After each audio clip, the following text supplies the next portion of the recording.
Hello beauties, welcome back to my channel. இன்னைக்கு நம்ம என்ன வீடியோ பார்க்க போறோம் அப்படின்னு பாத்தீங்கன்னா, ஒரு சிலருக்குலாம் வந்து என்ன பண்ணாலும் அவங்க ஸ்கின்ல வந்து பிளாக் மார்க் இந்த மாதிரி ப்ராப்ளம்ஸ்லாம் இருக்கத்தான் செய்யும்.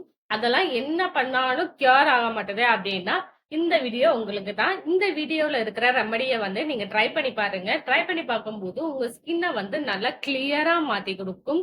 அது மட்டும் இல்லாம உங்க ஸ்கின்ல இருக்கிற அந்த பிளாக் மார்க் எல்லாம் ரிமூவ் பண்ணி உங்க ஸ்கின்ன வந்து நல்லா ஈவனா வச்சுக்கிறதுக்கு இந்த பேக் வந்து ரொம்பவே யூஸ்ஃபுல்லா இருக்கும். இந்த பேக் வந்து உங்க ஃபேஸ்ல இருக்கிற பிளாக் மார்க்கை மட்டும் ரிமூவ் பண்ணாம உங்க ஸ்கின்னோட டோனை வந்து இம்ப்ரூவ் பண்ணி கொடுக்கறதுக்கும் இந்த பேக் வந்து ரொம்பவே ஹெல்ப்ஃபுல்லா இருக்கும். கண்டிப்பா இந்த பேக்கை வந்து ட்ரை பண்ணி பாருங்க. உங்க ஸ்கின்னோட டோன்ல வந்து நல்ல ஒரு சேஞ்சஸ் வந்து தெரிய ஆரம்பிக்கும். இந்த பேக்கோட ஃபுல் வீடியோ லிங்க் டிஸ்கிரிப்ஷன்ல இருக்கு. கண்டிப்பா செக் அவுட் பண்ணி பாருங்க. உங்க ஸ்கின்ன வந்து நல்லா பிரைட்டன் பண்ணி ஈவன் டோனா மாத்தி குடுக்குறதுக்கு இந்த பேக் வந்து ரொம்பவே ஹெல்ப்ஃபுல்லா இருக்கும்.